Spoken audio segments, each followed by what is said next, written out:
Assalamualaikum warahmatullahi wabarakatuh. Salam dan bahagia. Kami dari Fakultas Teknik Industri Universitas Sarjana Wiyata Taman Siswa Yogyakarta dari kelompok 1 yang beranggotakan saya Fahri Afidi Rashid, Fatah Nur Hasyim, Vicky Ardian Iriandli, Nada Megantara, Kuntiara Pusponingrum, dan Ageng Purwosasongko akan menjelaskan tentang proses bubut luar dan juga bubut dalam pada video ini. Oleh karena itu, selamat menonton dan juga selamat belajar. Alat-alat keselamatan kerja yang digunakan sebelum pengoperasian mesin bubut. 1. Baju kerja. Pilihlah baju kerja yang tidak ada bagian-bagiannya. 2. Sepatu. Pilihlah sepatu yang bahan alasnya tidak mudah licin, bisa dipilih dari bahan kulit atau karet. 3. Topi atau ikat kepala. 4. Kacamata. 5. Masker hidung. 6. Alat pembersih, dan yang terakhir 7 adalah lampu penerangan. Membubut rata. Bubut rata adalah proses pemesinan pada bagian luar benda silindris untuk membentuk diameter yang diinginkan. Proses membubut rata dilakukan dengan benda kerja yang berputar. Lalu dengan satu pahat, gerakan pahat harus sejajar terhadap sumbu benda kerja pada jarak tertentu sehingga akan membuang permukaan luar benda kerja, sehingga tidak mengotori pada sekitar mesin.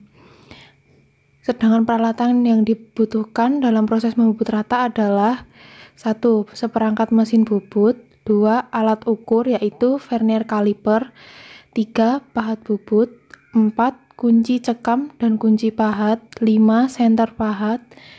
6. Plat tipis. 7. Cairan pendingin. 8. Kuas atau pembersih. 9. Benda kerja dan job sheet yang harus diselesaikan.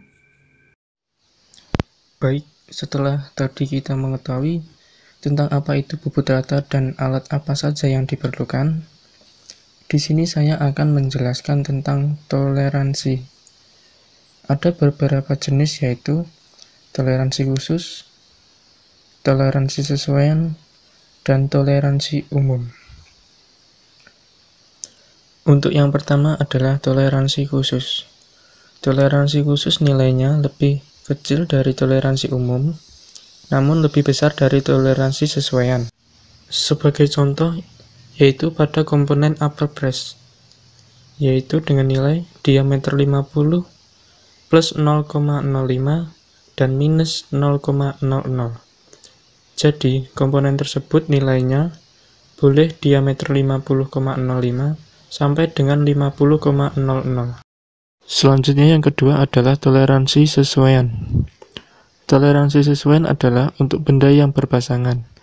Sebagai contoh pada komponen upper press, yaitu diameter 30 G6.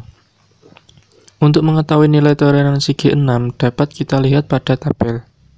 Maka dapat diketahui bahwa diameter 30 minus 0,007 sampai dengan minus 0,020. Untuk yang selanjutnya, yang ketiga adalah toleransi umum. Toleransi umum adalah nilai batas atas dan bawah simetri, dan dicantumkan pada kepala gambar. Untuk tahapan selanjutnya, saya akan menjelaskan tentang facing. Sebelum kita melakukan facing, pastikan pahat dan benda kerja sudah terpasang dan tersetting. Buat teman-teman yang belum tahu cara setting pahat dan benda kerja, bisa melihat video kami sebelumnya dengan link di deskripsi. Setelah itu, kita hitung kecepatan pada mesin bubut yang nanti akan diperlukan dengan cara sebagai berikut. Sebagai contoh, komponen housing press dengan material mild steel dan pahat karbit dengan rumus sebagai berikut.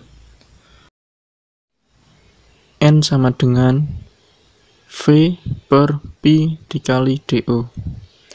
dengan keterangan V sama dengan cutting speed milimeter per menit. Pi di sini saya menggunakan 3,14, namun bisa juga menggunakan 22/7. DO ini merupakan diameter material dengan satuan milimeter. Jadi diameter material sebelum dilakukan pembubutan.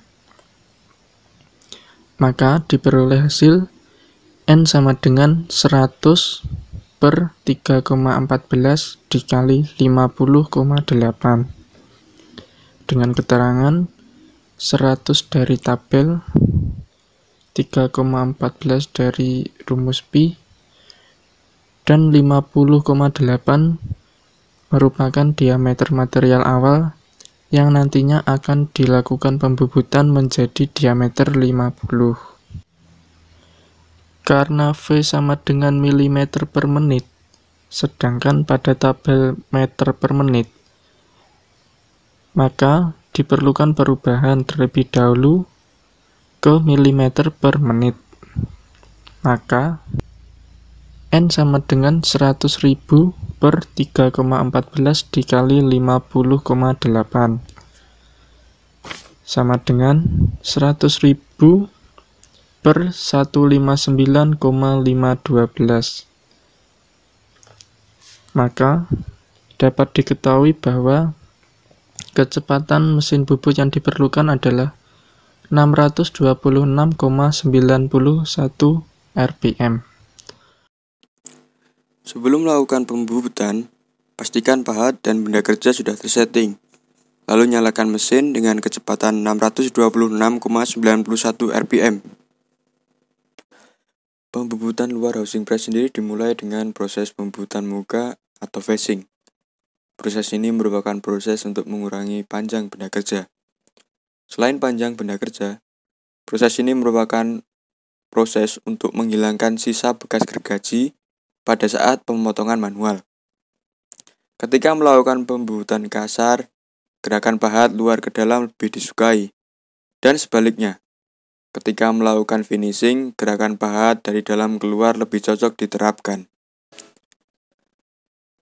Proses selanjutnya yaitu pembubutan silindris, yaitu proses penyayatan di mana gerakan pahat bubut sejajar dengan sumbu benda kerja. Metode ini digunakan untuk membuat bentuk diameter seragam.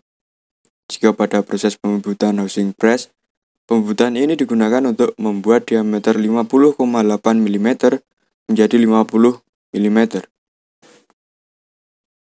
Selanjutnya untuk proses chamfering merupakan pembubutan pada sudut benda kerja. Biasanya hanya untuk menghilangkan sisi tajam pada benda kerja atau memang ada keperluan khusus mengapa benda kerja tersebut terdapat proses chamfering. Proses chamfering sendiri ada pahat khusus untuk melakukan proses tersebut. Jika tidak ada pahat yang dimaksud, cukup menggunakan ujung pahat biasa. Kali ini kami akan menjelaskan tentang prosedur pembubutan bubut dalam.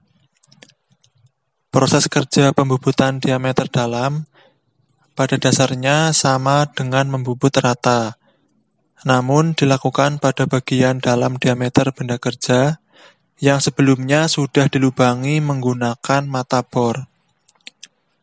Pembubutan jenis ini banyak digunakan untuk keperluan memperbesar lubang pada benda kerja.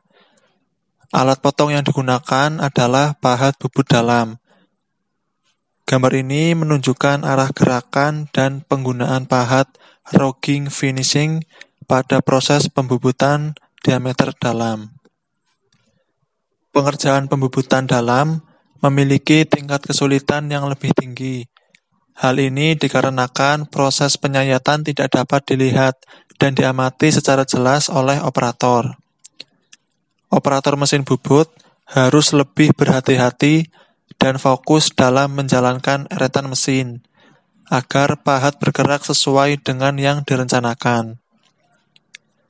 Kemampuan menggunakan dan memanfaatkan skala non-minus menjadi sangat penting agar ketepatan ukuran dapat tercapai. Ketepatan setting awal baik pahat bubut maupun benda kerja sangat menentukan hasil pembubutan. Untuk membubut dalam dapat dilakukan dengan dua cara putaran sumbu utama mesin, yaitu putaran ke kiri untuk ke belakang dan putaran kanan untuk ke depan. Jika putaran kiri, maka pahat memotong dari dalam dengan posisi mata pahat mendekati operator. Sedangkan untuk putaran kanan, maka mata pahat menghadap ke depan dengan penyayatan menjauhi operator. Iya, saya Nada Mikantara akan melanjutkan penjelasan dari Saudara Fahri. Di sini saya akan menjelaskan tentang peralatan yang digunakan untuk pembubutan dalam. Adapun peralatan untuk pembubutan dalam sebagai berikut. 1. Mesin bubut dan perlengkapannya. 2. Jangka sorong berfungsi sebagai alat ukur. 3. Senter putar. 4. Cak bor berfungsi sebagai wadah atau tempat mata bor. 5. Senter drill berfungsi untuk membuat lubang senter pada ujung permukaan benda kerja. 6. Mata bor diameter 6, 8, 10, dan 12 untuk membuat lubang setelah senter drill. 7. Pahat bubut dalam untuk melakukan penyayatan bagian dalam benda kerja atau untuk memperbesar lubang. Selanjutnya saya akan menjelaskan mengenai toleransi. Di sini saya ambil contoh benda kerja dari praktikum, yaitu housing press. Dalam benda kerja housing press, ukuran lubang diameter 30 H7 dengan penjelasan sebagai berikut. Angka 30 adalah ukuran dasar dan huruf H adalah posisi toleransi untuk lubang, sedangkan indeks 7 adalah kualitas toleransi. Ya, demikian penjelasan mengenai peralatan bubut dalam dan toleransi. Untuk selanjutnya akan dijelaskan Saudara Fatah. Baik, di sini saya akan menjelaskan apa itu bubut dalam. Masuk ke proses pelubangan yang pertama menggunakan bor. Kenapa tidak menggunakan pahat dalam secara langsung? Di sini saya akan menjelaskan karena ukuran pahat dalam yang terlalu besar dan ukuran stang yang terlalu besar untuk proses pembubutan secara langsung tidak bisa dilakukan. Oke, lanjut. Pertama, gunakan ukuran mata bor dengan ukuran 6 mm. Lakukan pengoboran yaitu dengan cara dekatkan mata bor dengan benda kerja, nyalakan mesin, kemudian putar eretan pada tailstock. Lakukan pengeboran sampai tembus. Pada saat proses pengeboran, sebaiknya saat memutar eretan tailstock dengan perlahan-lahan agar mata bor tidak patah, dan juga berikan air coolant sebagai pendingin. Jika sudah, gantilah ukuran mata bor menjadi 8 mm. Untuk prosesnya sama dengan pengeboran sebelumnya, yaitu memutar eretan pada tailstock dan penyemprotan air coolant. Untuk selanjutnya adalah dengan mata bor ukuran 10 dan 12 mm. Prosesnya juga sama. Baik, lanjut lagi. Apabila sudah selesai proses dengan mata bor ukuran 12 mm, selanjutnya adalah pemakanan dengan pahat bubut dalam, yaitu dengan cara pasang pahat bubut dalam, sesuaikan dengan benda kerja, lakukan pemakanan dengan memutar eretan panjang. Proses pembubutan dengan pahat ini harus hati-hati, karena apabila kita salah memutar eretan, maka benda kerja akan rusak atau bahkan pahat bubut dalamnya akan patah. Untuk mengatur kedalaman pemakanan yaitu dengan memutar eretan melintang. Pada saat proses ini sebaiknya kita mengatur kedalaman atau kita mengatur kedalaman pemakanan, yaitu sebesar 0,5 mm sampai 1 mm agar pahat awet dan tidak mudah aus. Lakukan proses ini secara berulang-ulang sampai diameter lubang menjadi 30 mm. Terima kasih telah menyaksikan video ini. Apabila kelompok kami dalam menyampaikan terdapat kekurangan dan juga kesalahan, kami minta maaf yang sebesar-besarnya. Wassalamualaikum warahmatullahi wabarakatuh.